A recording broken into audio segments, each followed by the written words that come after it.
Und während ihr euch noch euren Platz sucht, erzähle ich dir kurz von einem Familienfest von meiner Herkunftsfamilie. And while you're finding your seats, I'd like to share a story about a family reunion. Das war ungefähr 2 oder 3 Wochen her. About 2 or 3 weeks ago. Und unter anderem war unser Sohn Stefan mit seiner Verlobten Gina auch dabei. Our son Stefan and his fiancée Gina were there as well. Noch nicht ganz alle von meiner Herkunftsfamilie haben Gina schon gekannt. And not everyone from my extended family had met Gina yet. Und es ist für mich immer so besonders, dann zu beobachten, wie jeder so reagiert und so. And it's something very special for me to see how people react and stuff.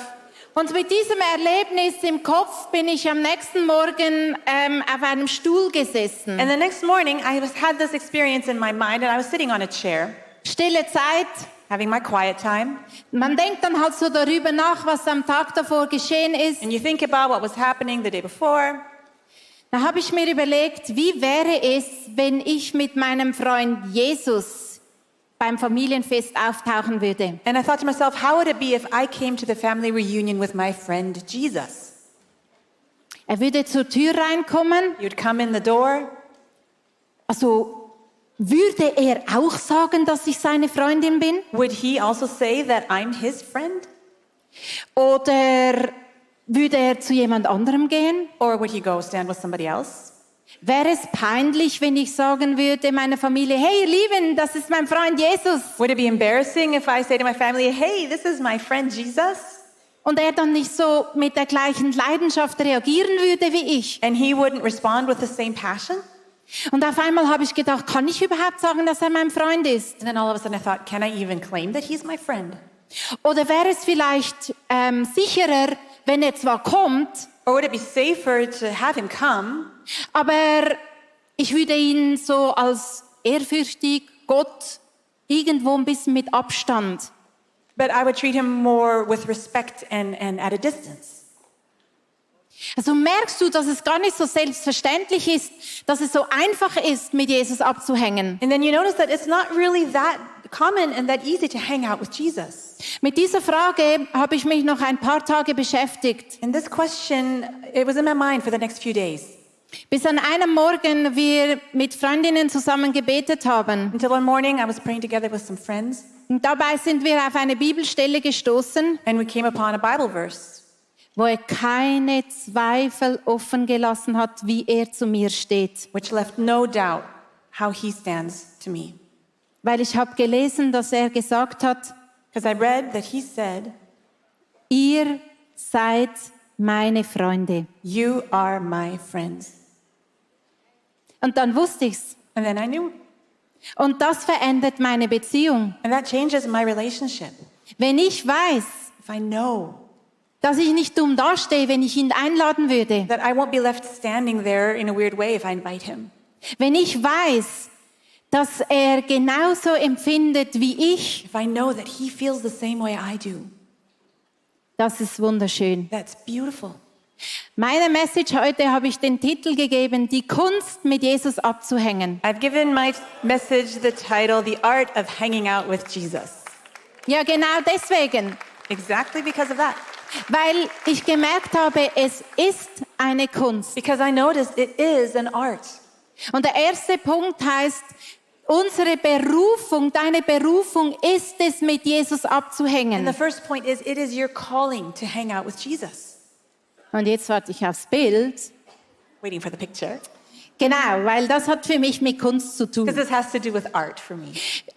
Du musst wissen, weshalb ich dieses Bild mitgebracht habe. You need to know why I chose this picture for today. Ich habe vor ungefähr 20 Jahren für meine Kinder ein Kinderbuch gemalt. About 20 years ago, I drew pictures for a children's book for my children. Also der Style ist dieser. That's the style that I used. Und jetzt bin ich eben gerade dran, das am Restylen. And now I'm in the process of restyling it. Und deswegen beschäftige ich mich mit diesen Figuren. That's why I'm thinking about these characters, these figures. Und weißt du, was eigentlich Kunst heißt? Do you know what art actually is? Es ist eine spannende Definition. It's a very exciting definition.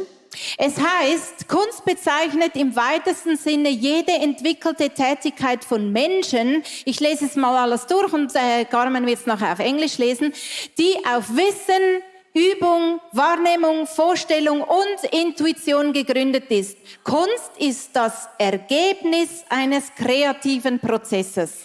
In its broadest sense, art refers to any developed activity by human beings that is grounded in knowledge, practice, perception, imagination, and intuition. Art is the result of a creative process. Das ist Kunst. That is art.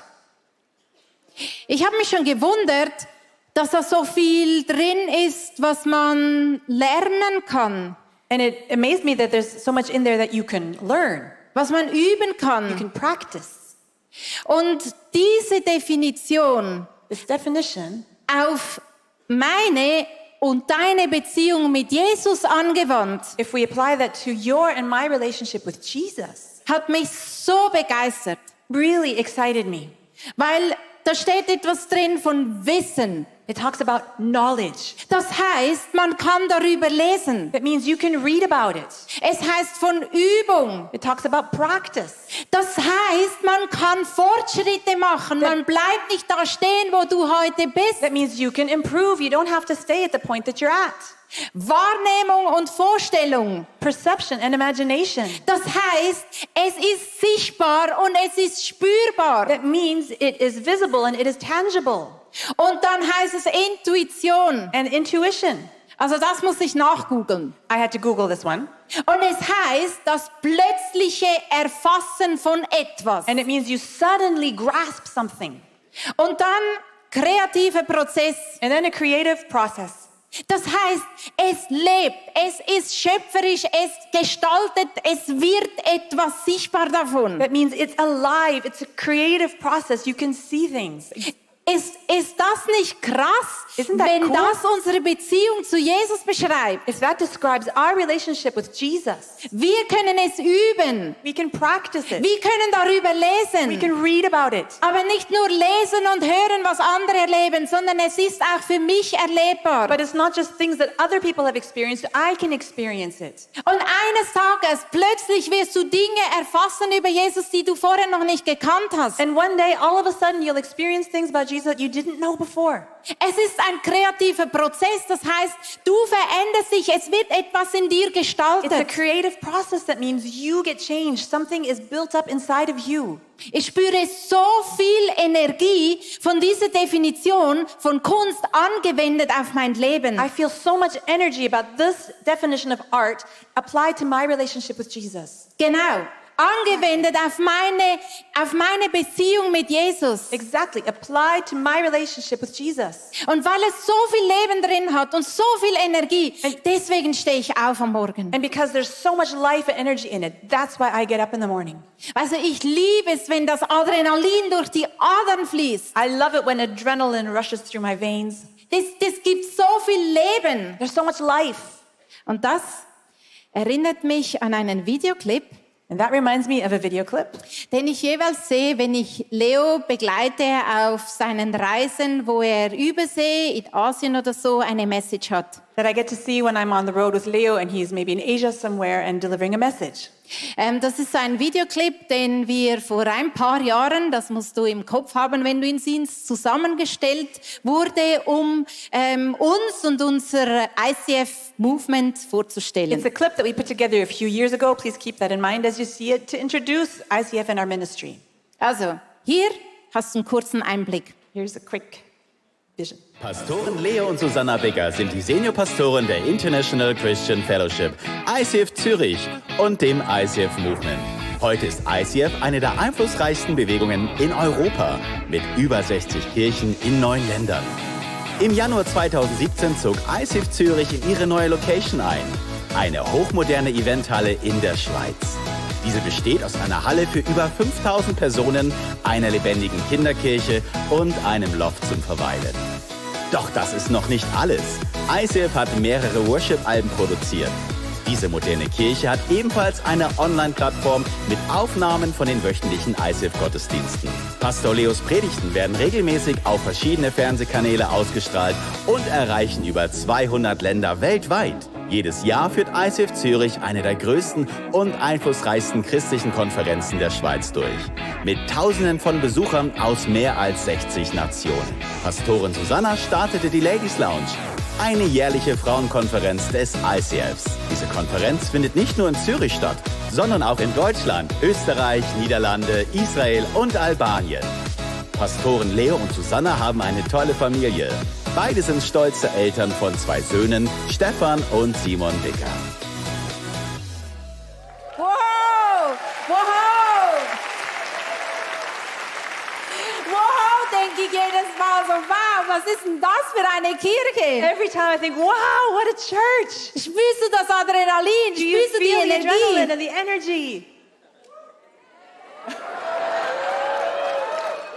Aber nicht auf die Kosten von Intimität. But not at the cost of intimacy. Wir sind geschaffen, ein Leben zu leben mit Gott We were created to live our lives with God und nicht für Gott. and not for God.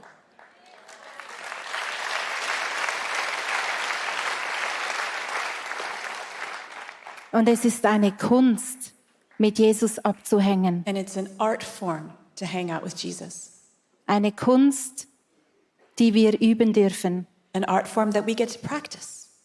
Im Lukas 10, Vers 27 heißt es, Luke 10:27, it says, du sollst den Herrn, deinen Gott, lieben von ganzem Herzen, mit ganzer Hingabe, mit all deiner Kraft und mit deinem ganzen Verstand. Und du sollst auch deinen Mitmenschen so lieben wie dich selbst. It says there, love the Lord your God with all your heart and with all your soul and with all your strength and with all your mind and love your neighbor as yourself.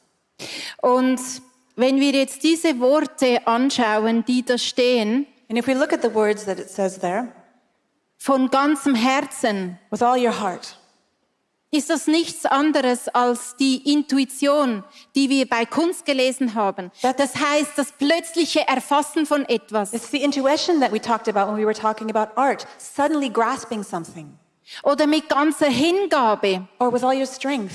No, Das ist der kreative Prozess, wo alles mit drin ist. it's a creative process where everything is involved, Mit all deiner Kraft. with all your strength. Das ist die Übung. That's practice. Mit deinem ganzen Verstand. With all your mind. Das heißt, es ist erlebbar und spürbar. It's experiential and it's tangible. Für mich ist das eine mögliche Erklärung von diesem Bibelvers. That for me is a possible explanation of this Bible verse. Meinen Gott zu lieben mit ganzem Herzen, mit ganzer Kraft, mit ganzem Verstand. To love the Lord my God with all my heart, with all my strength, with all my mind. Und die Frage ist, wann erlebst du diese Vertrautheit mit Gott? And the question is, when do you experience this intimacy with God? Oder wie, wann, in welchen Momenten? How, when, in which moments? Und was ich immer liebe, ist nicht nur über etwas zu sprechen, sondern dem Erlebnis auch Raum geben. And I love not just talking about things, but to give room for the experience of them. Und deswegen lade ich dich für einen kurzen Moment ein, so wie du dich wohlfühlst, die Augen zu schließen. And so I would invite you, if you feel comfortable, to just close your eyes. Das hilft einfach dem kreativen Prozess der Vorstellungskraft. It just helps with the creative process of your imagination. Wir alle glauben, dass Jesus mitten unter uns ist. We all believe that Jesus is here among us. Kannst du ihn sehen? Can you see him?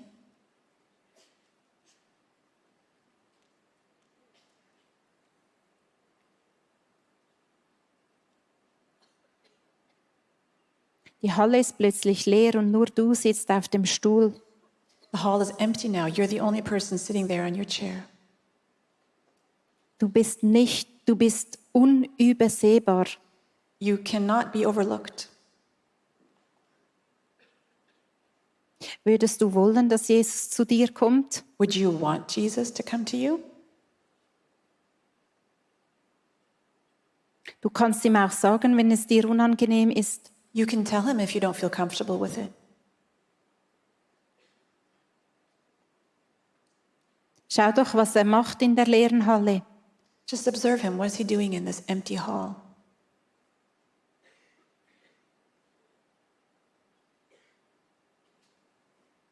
Ich möchte dir einfach ein bisschen Zeit geben, zu schauen, was er gerade macht I'd like to just give you a little time so you can see what he's doing und was es mit dir macht, and what it does with you. dass er da ist und dich sieht. That he's here and sees you.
Du darfst jetzt die Augen wieder öffnen.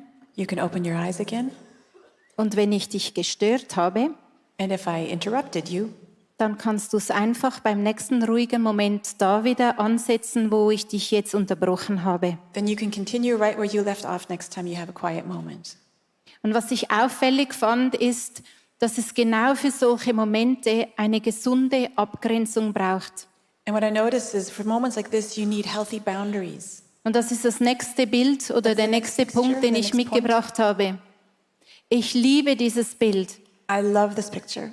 Also ich habe die Figuren alle ausgeschnitten, elektronisch, und jetzt kann ich sie zusammensetzen, wie ich will. Yeah, I took these pictures, these figures, and I cut them out electronically so I can stick them together any way I want. Ich kann das Herz so groß machen oder so I klein. can make the heart this big or really small. Ich kann die Krone wegnehmen, wie du siehst, sie liegt jetzt in den Blumen. I can take the crown off. You see it's sitting in the flowers there now. Und ich kann der Person einfach eine Blume auf den Kopf machen, anstatt eine Krone und so weiter und so fort. I can just stick a flower on the guy's head instead of the crown and whatever.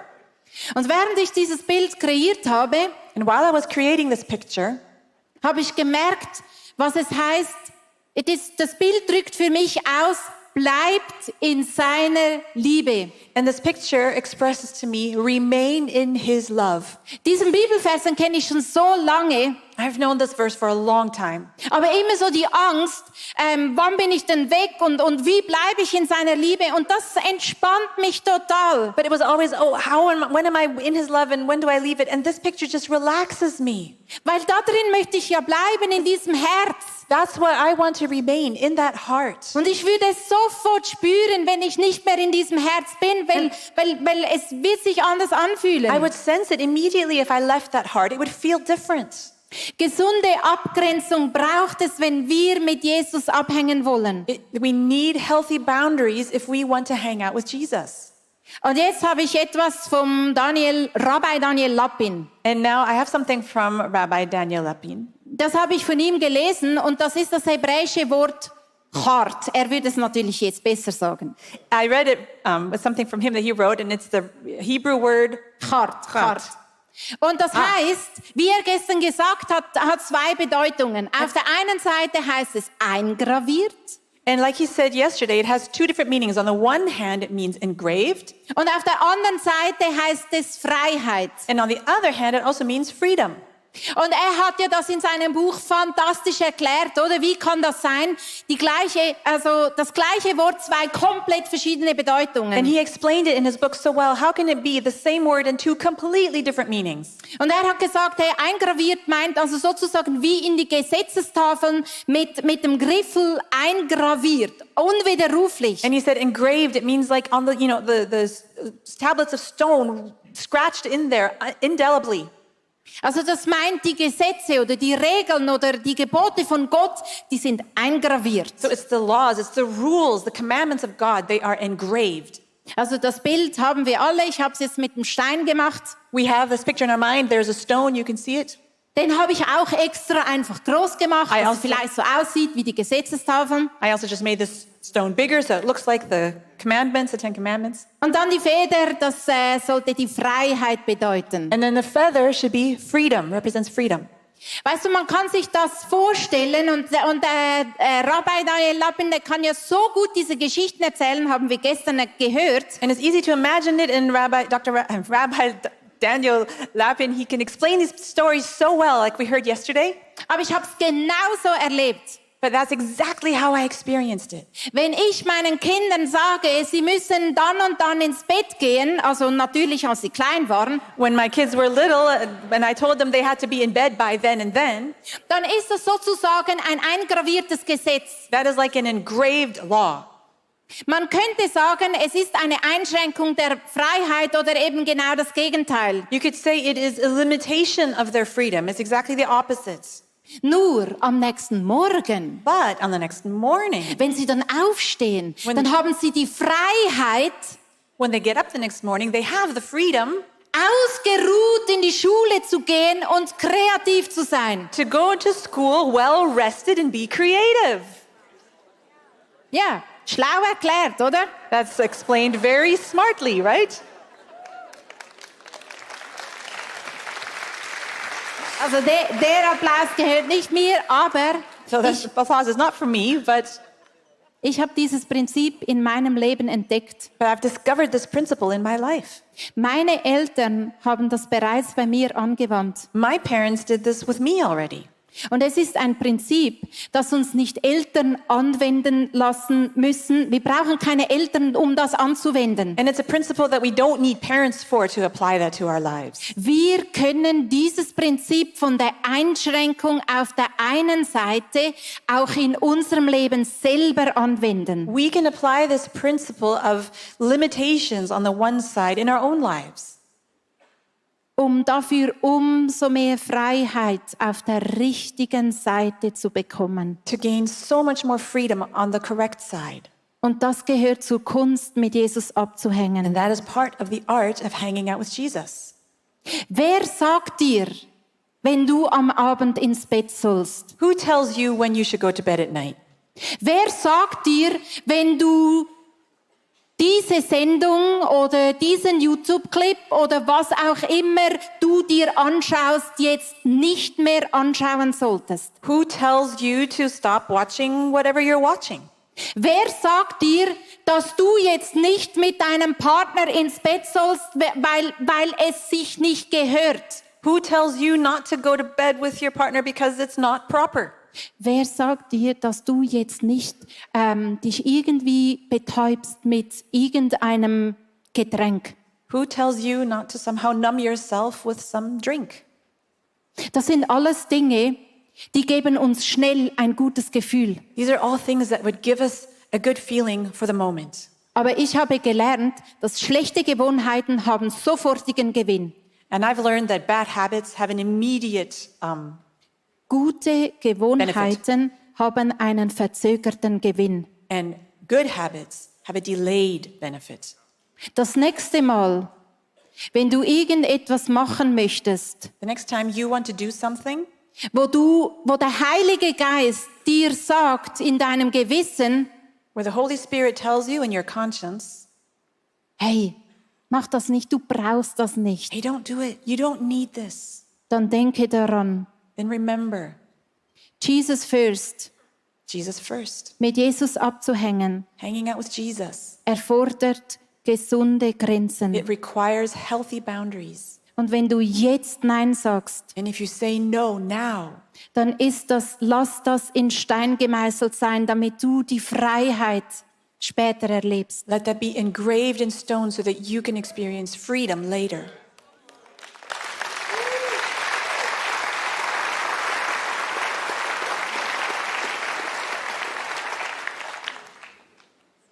Und im Endeffekt And in the end, ist es die Frage, wer sitzt auf dem Thron? the question is, who is sitting on your throne? Wer bestimmt in deinem Leben? Who has command of your life?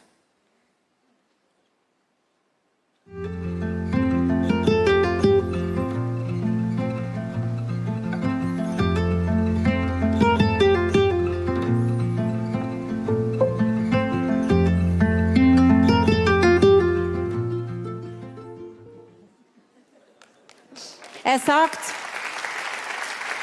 im 3. Mose 19, Vers 2, Leviticus 19, verse 3, ihr sollt heilig sein, says, you should be holy, denn ich, der Herr, euer Gott, bin heilig. for I, the Lord your God, am holy. Und heilig meint die gesunde Abgrenzung. And holy means healthy boundaries. Und der letzte Punkt, der für mich mit Jesus abhängen gehört, And the last point that has to do with hanging out with Jesus for me lies die Bibel beziehungsorientiert. is read your Bible in a relationship-oriented way. Okay, das ist die Bibel, deswegen habe ich so darüber gekritzelt. So that's the Bible, kind of, I scribbled over there. Was ich damit meine, ist Folgendes. And what I mean with that is the following. Ich weiß nicht, ich gehe mal davon aus, du warst gestern da, Youth Session. I assume that you were here yesterday for the youth session. Viele, viele kraftvolle Messages, so wie es Leo vorausgesagt hat. Lots of powerful messages, just like Leo said it would be. Stefan, unser Sohn, hat einen Vers zitiert. Stefan, our son, quoted a verse. Vielleicht erinnerst du dich, vielleicht hat er bei dir auch was ausgelöst. Maybe you remember, maybe it did something in your heart. Ich kann diesen Vers nicht leiden. I do not like this verse. Weißt du, das ist da vielleicht war es eine Witwe, die arme Frau, die hat alles gegeben und wir sollen auch alles geben. You know, maybe this was an old widow and, you know, she gave everything and we're also supposed to give everything. Dieser Vers, der triggert etwas in mir. This verse triggers something inside of me. Ich komme damit nicht klar. I don't like it. Solche Verse These kinds of verses höre ich mit dem Appellohr.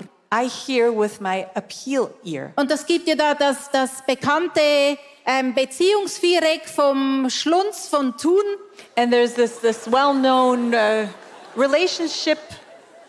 Ja, genau, Where? oder? Das bin ich. Appellohr, schreib gerade alles auf. So that's me. I hear the appeal and I write everything down. Es gibt's auch noch mit der englischen Beschriftung. There's also an English version here. Das hat unser Grafikteam gemacht. Our graphic team So made gut bin this ich one. nicht. I'm not that good. Ich habe realisiert, ich höre Dinge mit dem Appellohr. And I realized I hear things as an appeal.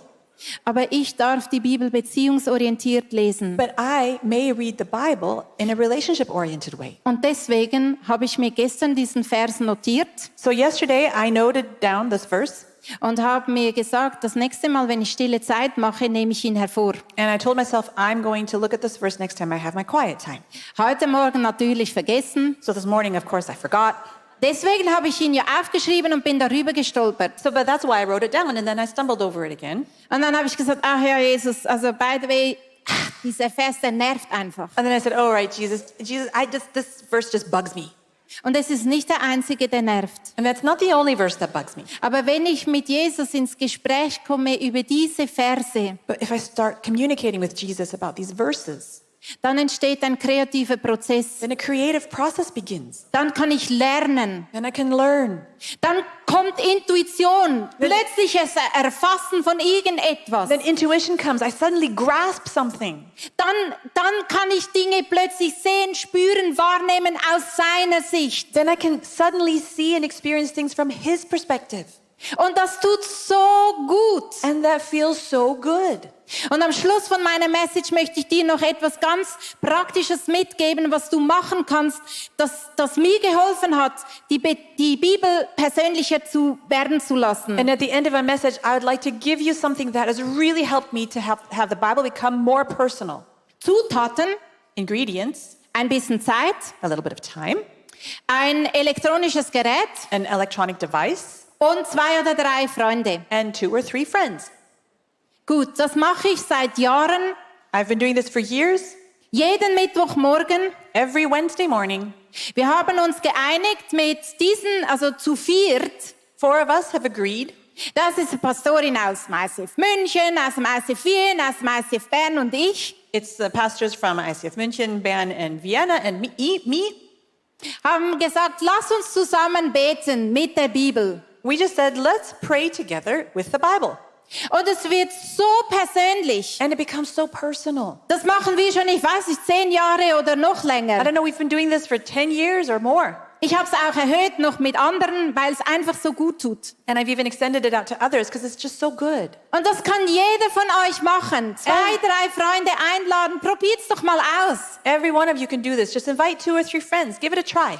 Wir haben abgemacht, wir machen das von 6:30 bis 7, weil das ist eine Zeit, die uns Mittwochmorgens eigentlich grundsätzlich immer geht. We've agreed on a time between 6:30 and 7. That's a good time for us. It works almost every week. Wir sind zu 4, das ist genug. It's 4 of us. That's enough. Da kommt jeder zur Sprache. Everybody has a chance to say something. Und wenn mal eine ausfällt, was es durchaus geben kann, dann sind wir nicht alleine. And if somebody can't make it, then you're still not alone. Und was dann so geschieht, lese ich dir vor in einer SMS. And I'd like to read to you what happens in that time. It's a text message that I got. Und da heißt es, ihr Lieben, And someone wrote, my dear friends, das Gebet gestern, the prayer yesterday. also ich lese, good. können wir so machen. Yeah, that's a hey, good und idea. by the way, ihr könnt euch schon mal aufstellen, ich bin schon bald fertig. Sorry, dass ich das jetzt so praktisch sagen muss. Sonst stehe ich dann da und weiß nichts mehr zu sagen.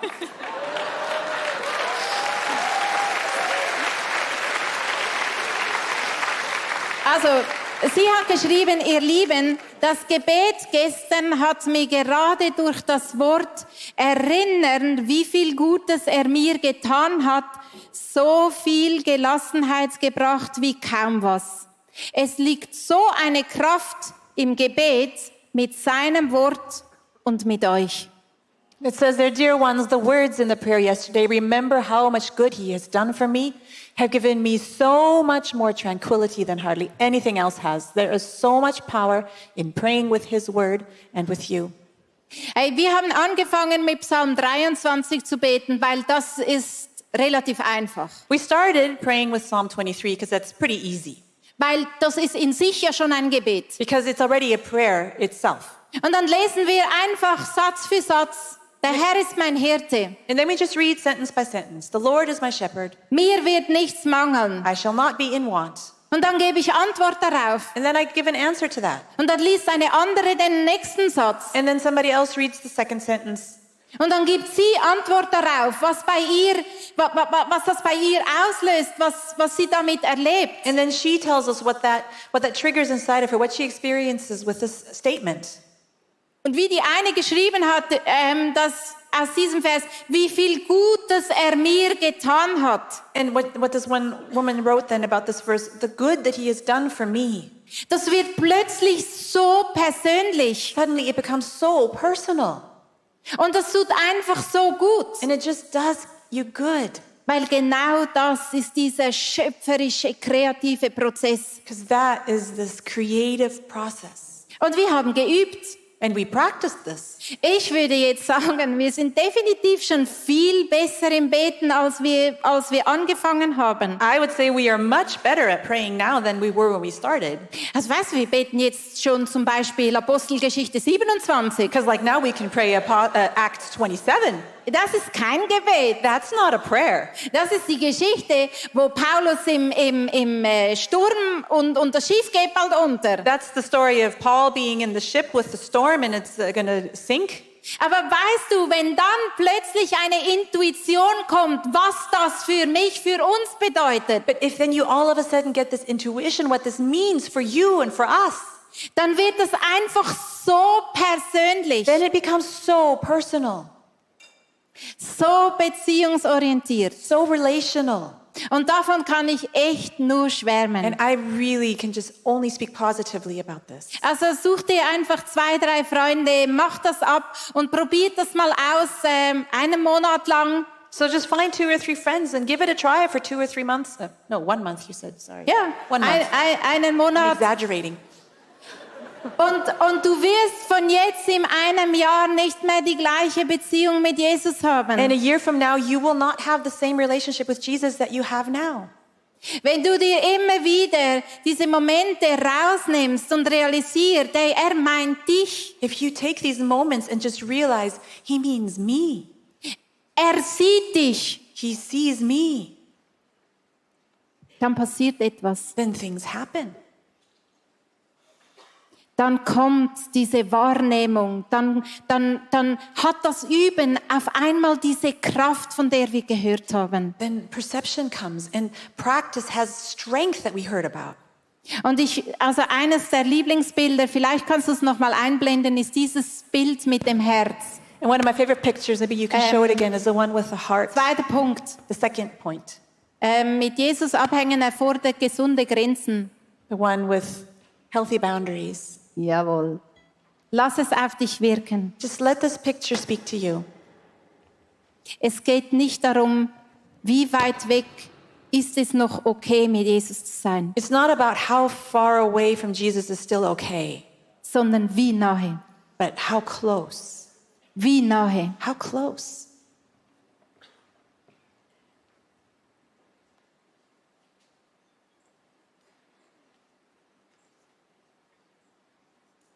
Die Krone abgezogen, Taking my crown off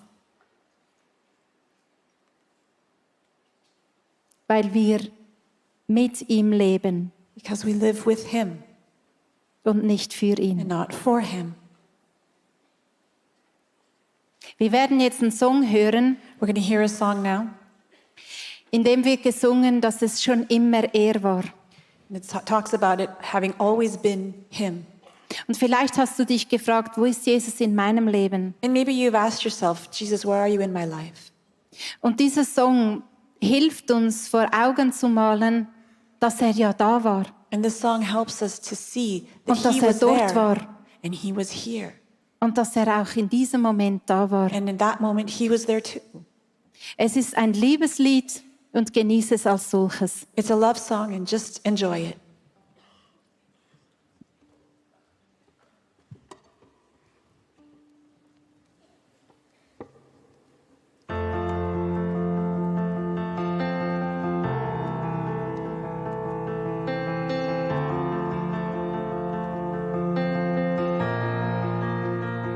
You saw me first.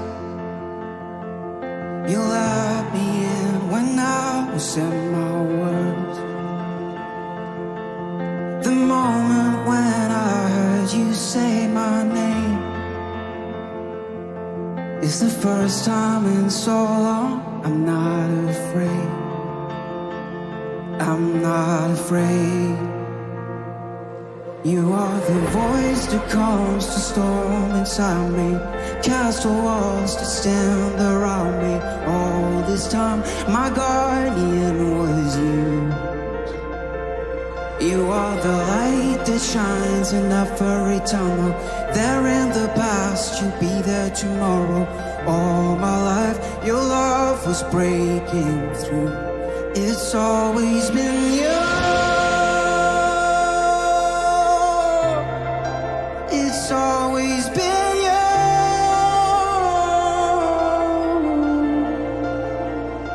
My north and star.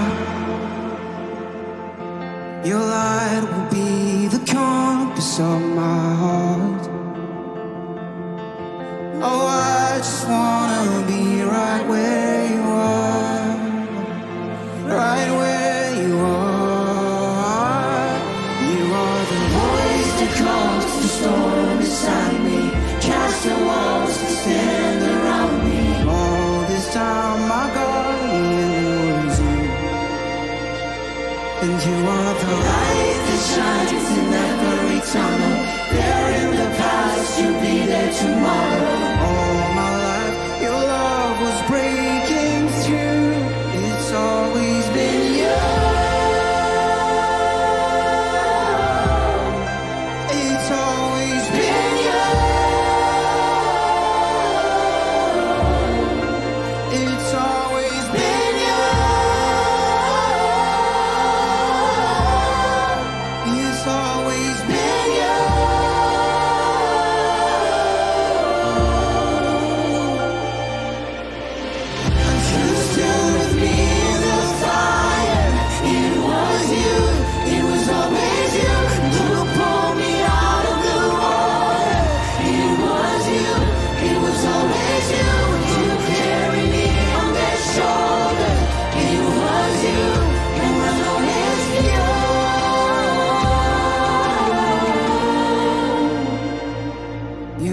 the voice that calms the storm inside me. Cast all walls that stand around me. All this time, my guardian was you. You are the light that shines in every tunnel. There in the past, you'll be there tomorrow. All my life, your love was breaking through. It's always been you. It's always been you. It's always been you. It's always been you. It's always been you.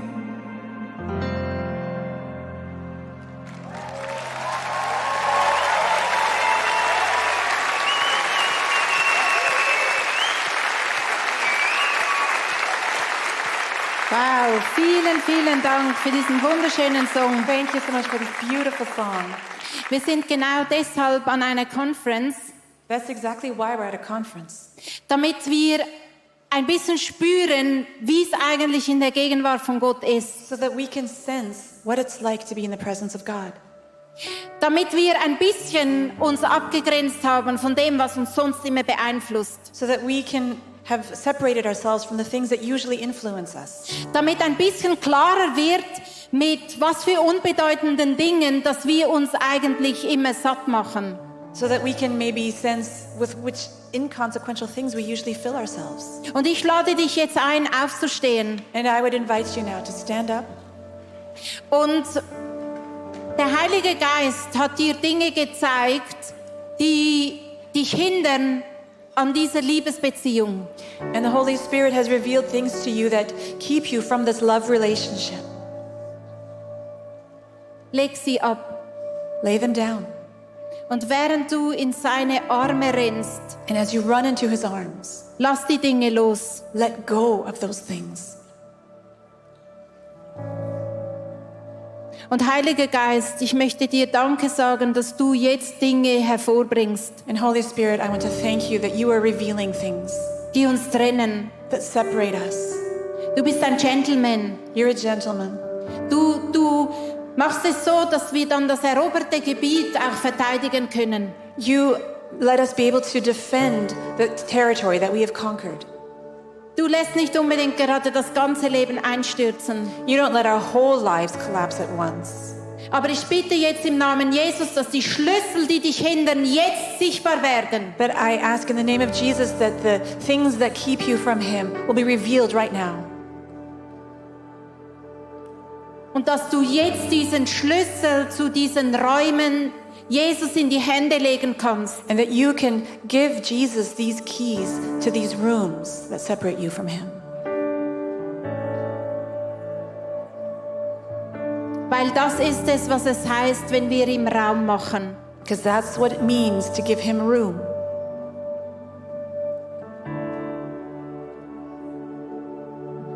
Was sind es für Schlüssel? What kind of keys are they? Sucht, Addictions, Minderwertigkeit, inferiority, Depression, depression, wie auch immer diese verschlossenen Räume in deinem Leben heißen. whatever these closed off rooms in your life are called. Gib ihnen einen Namen und gib den Schlüssel mit diesem Namen Jesus ab. Give them a name and then give Jesus the key with this name on it.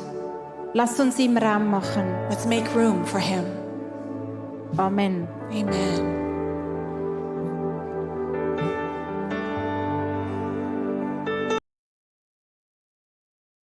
Hey, so schön bist du mit uns dabei bei der ICF Conference und so cool können wir einfach miteinander verbunden sein durch diese Technologie. Das begeistert mich. Online dabei zu sein, kostenlos, gratis, hat mit dem zu tun. Wir haben vor einigen Jahren viele Leute in Zürich viel Finanzen investiert, um diese Geräte zu kaufen. Es sind auch viele Volunteers, auch Angestellten, die einfach da schauen, dass einfach die Qualität von Ton, von Bild, auch von den Shots einfach gut sind. Und wir sind uns bewusst, für die nächsten Jahre brauchen wir auch Finanzen Finanzen, um das zu ermöglichen, weil die Geräte werden ja nicht jünger in dem Sinne.